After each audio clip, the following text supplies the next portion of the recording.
Aspirant à l'excellence de partout où vous me suivez, bonsoir chez vous et bienvenue à ce troisième numéro de l'école de l'excellence qui va vous parler du premier élément des 3D qui est la discipline personnelle.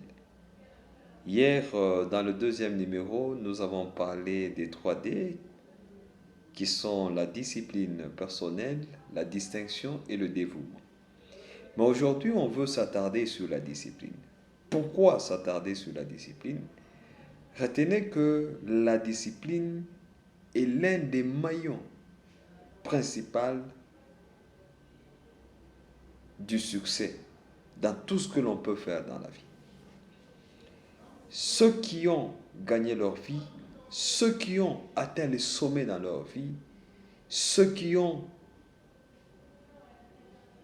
eu du succès ou qui se sont fait une renommée dans cette vie, ce ne sont que ceux qui ont eu à être disciplinés dans leur parcours. On n'obtient pas de succès sans discipline. C'est pour cela que la discipline personnelle est très importante. L'apôtre Paul est en train de dire aux Corinthiens que il y a beaucoup qui courent dans le stade, mais un seul seulement arrive à remporter le prix. Et il insiste que celui qui remporte le prix, c'est celui qui s'est imposé toutes sortes d'abstinences, toutes sortes de disciplines afin qu'il arrive. Et lui-même, il dit que la manière dont je travaillais, je ne courais pas à l'aventure, mais je ne battais pas comme battant l'air, mais c'est avec beaucoup d'objectivité. J'aimerais te dire ce soir que la discipline n'est pas chose facile, mais c'est une obligation si vous voulez atteindre le succès. La discipline est désagréable parce que dans la discipline, il y a le mot disciple. Et quand on parle de disciple, vous devez être soumis à une discipline donnée, soumis à un maître, soumis à une vision bien déterminée. Et ça n'a jamais été agréable dans la vie. Mais si vous voulez atteindre le sommet, quand vous prenez notre Seigneur Jésus-Christ, il est resté fidèle et soumis à la vision de son Père. Parce que pour garder la discipline dans sa vie, il faut connaître un principe qui dit maîtriser la finalité avant l'entame de toute chose. Celui qui connaît la fin de la chose avant de la commencer, il n'avance pas parce que son parcours est facile, mais il avance parce qu'il sait que la finalité est agréable. Tous ceux-là que vous voyez comme champions dans les disciplines sportives,